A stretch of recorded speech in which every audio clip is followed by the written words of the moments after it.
예수님의 부활하면 원래 항상 기쁨이 붙어 있습니다. 그래서 모종전도, 이 전도, 하필이면 부활절날 전도하는 게 진짜 많아요. 뭐 계란을 나눠준다든지, 진짜 우리 교회는 또 다른 특별한 뭐 모종전도, 생각보다 계란은 잘 안 받아가지만 그래도 꽃은 좀 받아가기도 하니까 이런 전략적인 어떤 전도 활동을 합니다. 왜 그럴까요? 기본적으로 기쁨을 나누는 행위이기는 합니다. 여러분, 근데 잘 생각해 보세요. 우리는 전도로 기쁨을 나누는 행동을 해요. 근데 여러분들, 진짜 부활이, 예수님의 부활이 여러분들에게 기쁨입니까? 자, 뭐야, 오늘 제가 지금 조금 어지러워서. 호재야, 예수님 부활하셨어요. 기쁩니까? 기뻐요? 역시 우리 청년들은 대단한 것 같아요. 저 잘 모르겠어요, 이런 대답이 나올 줄 알았는데. 그래요? 여러분들, 그러면 기쁘면 중요한 게 있어요. 내가 기쁜 소식을 가지고 있어요. 그럼 어떻게 하죠? 우리 형록이가 시험을 만점 맞았어. 이거 별로 안 기쁘겠구나. 혹은 뭐 취직을 갑자기, 이제 학교도 졸업 안 했는데 갑자기 스카웃이 됐어. 그것도 삼성 뭐 이런 좀 높은 급에. 그럼 어때요? 얘기하고 싶지 않아요? 근데 우리는 부활의 기쁜 소식을 전달받았는데, 기쁜 소식이 있는데 변화된 모습이 안 보일 때가 많이 있습니다. 자, 우리가 어떤 기쁜 상황이 있는지 한번 생각해 봅시다. 우리 수진이가 기뻐하는 일이 하나 있어요. 항상. 뭐가 있죠? 네, 여행 있어요. 네, 여행 가면 그거 진짜 좋아해요. 근데 갑자기 누가, 이제 수진이가 유럽 여행 한 달 동안 모든 숙박비, 생활비, 비행기 값 다 줄게. 벌써 좋아해. 야. 여러분, 우리는 부활이 이것보다 더 기뻐해야 돼요. 네. 오늘 진짜 기쁜 날이어야 됩니다. 여러분들, 우리는 간절히 바라는 무언가를 얻었을 때, 상황이 좋아졌을 때, 내 삶에 유익이 될 때, 그때 기쁨을 얻습니다. 옛날에 잠깐 얘기했던 건데, 우리 옥형 테슬라 사려다가 안 샀잖아요. 근데 누가 공짜로 줘봐요. 엄청 기뻐요. 와, 이제 다 태우고 다녀 이제. 여러분들, 우리는 그 부활을 별로 그렇게까지 기뻐하지 않습니다. 왜 그런지 오늘 본문에서 살펴볼 건데, 본문 1절입니다. 여기 나오는, 이 본문에 나오는 여자들도 예수님의 부활을 직접 들은 사람이에요. 제자들과 같이 예수님을 따라다닌 사람들입니다. 예수님이 많이 말했어요. 나 3일 후에 부활할 거야. 무너졌던 성전이 다시 회복될 거야. 이야기를 했습니다. 근데 오늘 어떻게 예수님한테 다가가는지 봅시다. 1절입니다. 안식일이 다 지나고 안식 후 첫날이 되려는 새벽에 막달라 마리아와 다른 마리아가 무덤을 보려고 갔더니, 여러분들, 무덤을 보려고 갔습니다.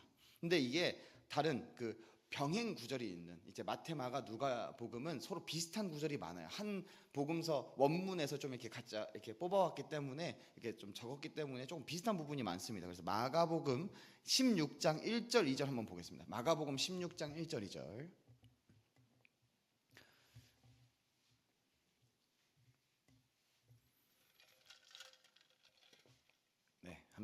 제가 읽겠습니다. 안식일이 지남에 막달라 마리아와 야고보의 어머니 마리아와 또 살로메가 가서 예수께 바르기 위하여 향품을 사다 두었다가 안식 후 첫날 매우 일찍이 해 돋을 때에 그 무덤으로 가며. 자, 누가복음 24장 1절도 있는데 제가 읽겠습니다. 안 찾아보셔도 돼요. 잘 들으세요. 안식 후 첫날 새벽에 이 여자들이 그 준비한 향품을 가지고 무덤에 가서. 여러분들, 마태복음 말씀과 다른 게 한 가지 있어요. 뭐가 있을까요? 에? 아니요. 향품이 있어요. 향품. 얘네들이 왜 갔는지가 나와요. 향품을 바르러 갔습니다. 여러분들, 그 향품을 가지고 갔다는 것의 의미는 그냥 단순한, 우리 누군가 돌아가시면 그 고인이 묻혀있는 자리, 혹은 그 뼈가루를 뿌린 자리, 혹은 이제 모셔놓은 자리 한번 가기도 하죠. 그냥 그 사람을 기리기 위해서 가기도 하죠. 근데 단순한 그런 방문이 아니었던 겁니다. 이 여자들은 뭐 하러 갔느냐? 유대인의 장례를 치르러 갔습니다. 유대인의 장례 문화를 알아야 되는데, 유대인의 장례의 특징은 빠르다가 있어요. 유대인들은 빠르게 장례를 치릅니다. 이유는 세 가지가 있는데, 첫 번째는 민수기 19장 11절 한번 찾아보겠습니다. 민수기 19장 11절. 민수기 19장 11절.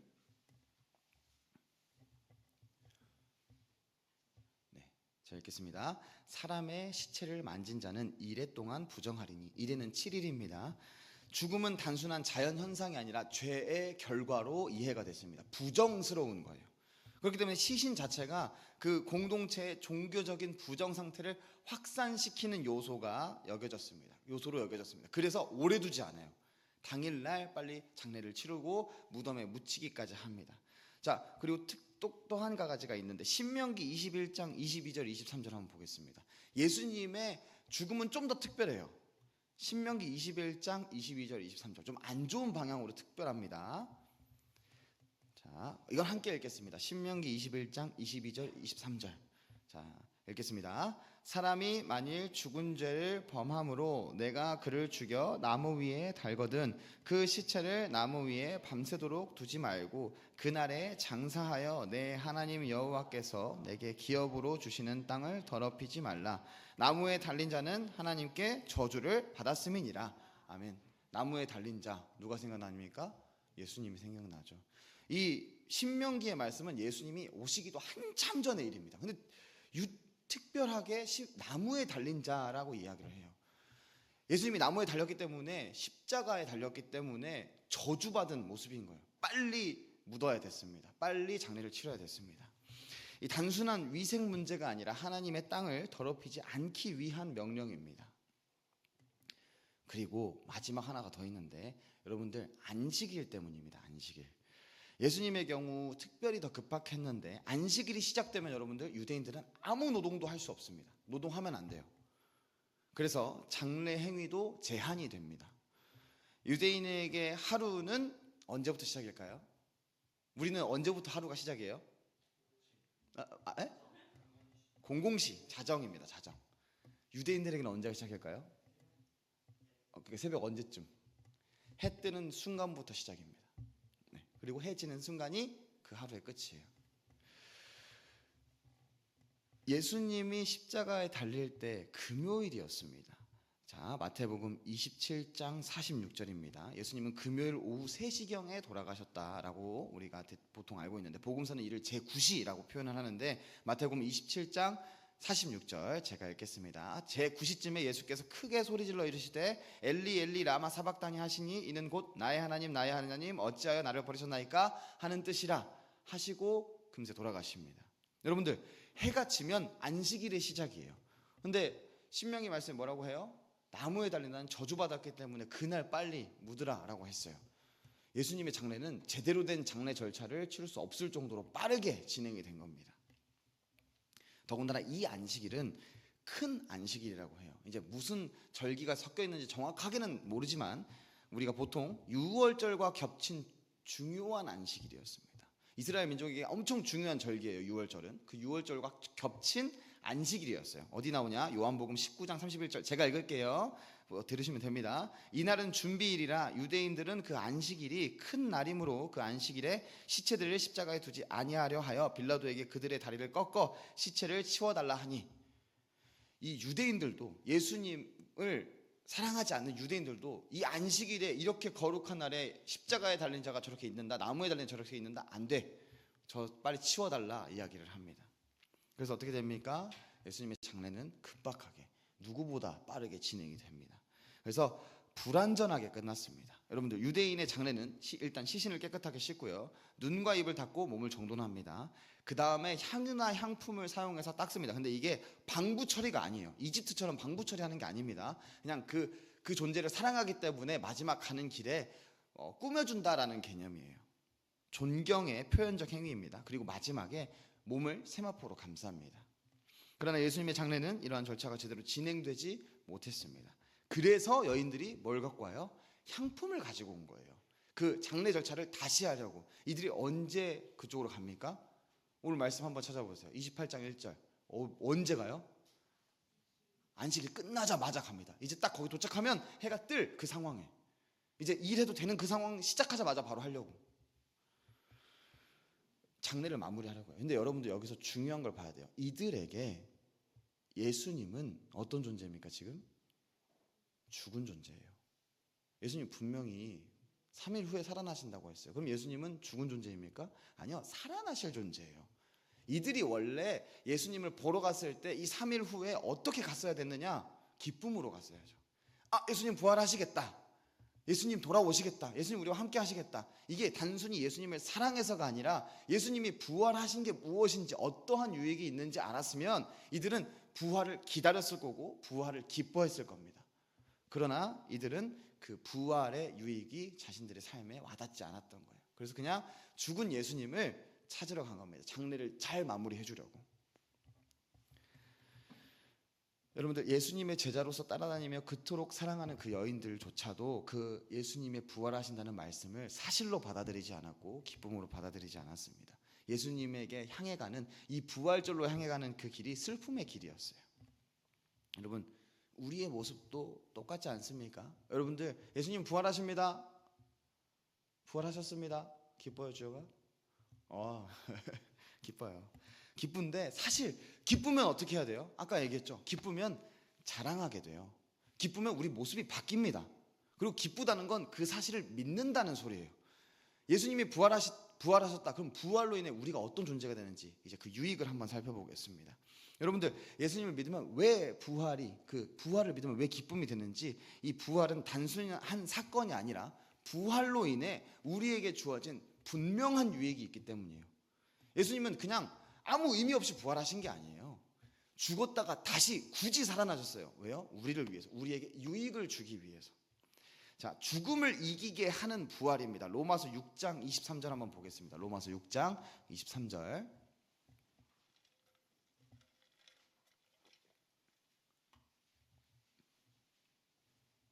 로마서 6장 23절 함께 읽겠습니다. 죄의 삭은 사망이요 하나님의 은사는 그리스도 예수 우리 주 안에 있는 영생이니라. 아멘. 여러분들, 제가 자주 이야기하죠. 죄의 삭은 사망이에요. 이 사망의 문제를 우리는 절대 이겨낼 수 없습니다. 근데 예수님이 죽으심으로 이거를 다 가지고 해결하셨습니다. 여러분들, 그리고 그 부활하심으로 사망의 권세를 이기셨어요. 자, 죽으면 끝. 그 죄의 대가를 치렀어가 아니고 이제 그 죄가 다시 넘볼 수 없는 부활을 하신 겁니다. 사망의 권세를 이겨내신 거예요. 이건 굉장히 중요한 일입니다. 여러분들, 그래서 죄의 문제가 모두 해결이 됐습니다. 우리는 더 이상 예수님의 부활을 믿는 순간부터, 예수님의 죽으심을, 우리의 죄를 지시고 죽으심을 믿는 순간부터 사망 아래에 있는 존재는 더 이상 아닙니다. 그리고 이 부활이 중요한 이유, 두 번째, 새로운 생명을 주시는 부활입니다. 에베소서 2장 5절인데 제가 읽겠습니다. 허물로 죽은 우리를 그리스도와 함께 살리셨고 너희는 은혜로 구원을 받은 것이라. 아멘. 여러분들, 부활은 사건이 아니에요. 능력입니다. 이 능력이 우리 삶에 들어오면, 여러분들, 우리 예수님이 우리의 모든 죄를 지시고 죽으셨어요. 그럼 그 이후의 모든 죄는요? 다시 대속하실 분이 필요한가? 아니요. 예수님 부활하셨잖아요. 영원히 이제 그 모든 죄의 영역 가운데 우리는 예수 그리스도를 믿기만 하면, 부활을 믿기만 하면 이 문제가, 죄의 문제가 모두 해결이 된 것입니다. 그래서 부활은 능력이에요. 그로 인해 우리는 무엇을 얻어요? 새 생명을 얻어요. 우리는 새로운 존재가 됩니다. 매 순간 예수님께 우리가 기도하고 회개하는 순간순간마다 우리는 새 생명으로 계속 살아날 힘을 얻는 거예요. 왜요? 예수님은 부활하셔서 지금도 살아계시니까. 여러분들, 그래서 우리는 더 이상 죽지 않으려고, 사망에 도달하지 않으려고 버티는 삶이 아니에요. 우리는 어떤 삶이에요? 영생의 목적지인 하나님의 나라를 바라며 살아가는 존재들입니다. 예수님이 오시면 우리 어떻게 돼요? 부활하셨기 때문에 우리도 부활합니다. 이게 세 번째 유익입니다. 여러분들, 우리의 이 부활을 어떻게 보증을 해요? 우리가 하나님 나라를 간다는 걸 어떻게 보증해요? 예수 그리스도가 보증을 해요. 부활하셨기 때문에 증거가 있잖아요. 우리 눈으로 보지 못했지만 우리가 믿음으로 증거가 생겼습니다. 고린도전서 15장 20절입니다. 제가 읽겠습니다. 그러나 이제 그리스도께서 죽은 자 가운데서 다시 살아나사 잠자는 자들의 첫 열매가 되셨도다. 이 말은 무엇입니까? 우리의 부활은, 예수님의 부활은 우리의 미래, 우리가 부활한다를 보여주는 것입니다. 근데 그 부활의 모습이 어떻게 되는지 우리도 똑같이 예수님처럼 이제 손에 구멍 뚫리신 거 그대로 있으시니까 우리도 그럼 이 몸을 잘 갖고 나야 나중에 부활할 때 이 몸으로 이렇게 하는 이상한 소리 하지 마세요. 이런 거 아닙니다. 어떻게 할지 몰라요. 이거 함부로 얘기하시면 이단 취급받을 수 있습니다. 그냥 우리도 부활하겠구나. 그 하나님 나라에서 우리도 영생을 누리겠구나. 누구보다 아름답고 기쁘고 즐거운 그 사망의 권세가 더 이상 침범하지 않는 우리가 그러한 삶을 살겠구나. 그럼 수진이가 좋아하는 여행? 날라서 갈 수도 있어요. 이제. 예. 뭐 거기 어디를 가든 먹고 마실 거 충분히. 예. 기쁘죠. 우리가 아직 모르기 때문에 이게 이렇게까지 기쁜 일이구나를 모르는 거예요. 그러나 우리는 기뻐해야 합니다. 왜요? 믿기 때문에 기뻐하는 거예요. 이게 확실히 우리 삶에 도달할 것을 알기 때문에 내가 보진 못했지만 내가 그 사실을 믿기 때문에 우리는 기뻐하는 게 옳은 겁니다. 나 아직 못 봤으니까 아직 못 믿을 것 같으니까 안 기쁜데요. 여러분들 이건 믿지 않는 모습입니다. 우리가 믿음으로 기뻐하는 것입니다. 여러분들 이러한 예수님의 부활, 이러한 실제적인 유익들이 우리에게 온다라는 사실을 인정하고 믿는 그 순간부터 우리는 이 부활이 큰 기쁨이 됩니다. 여러분들 이 여인들이 부활이 실제가 된 순간부터 바뀌어요. 자, 우리 8절 말씀 한번 보겠습니다. 본문의 8절 말씀, 28장 8절 말씀 우리 함께 읽겠습니다. 28장 8절 말씀 같이 읽습니다. 그 여자들이 무서움과 큰 기쁨으로 빨리 무덤을 떠나 제자들에게 알리려고 다름질할세. 아멘. 여러분들 이 여인들이 모습이 바뀌어요. 4절 볼게요. 4절에는 어떻게 하느냐.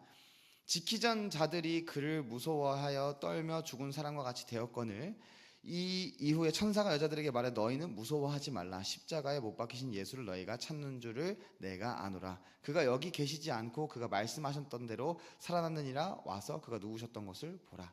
여러분들 이때까지는 이들이 두려움과 걱정과 여러분들 이들 뭐 하러 왔다 그랬어요? 향품 바르러 왔어요. 장례를 마무리하려고 왔습니다. 그 무덤을 지키던 자들도 두려워하고 있던 그 상황이었어요. 근데 이 여자들도 안 두려웠을까요? 두려웠습니다.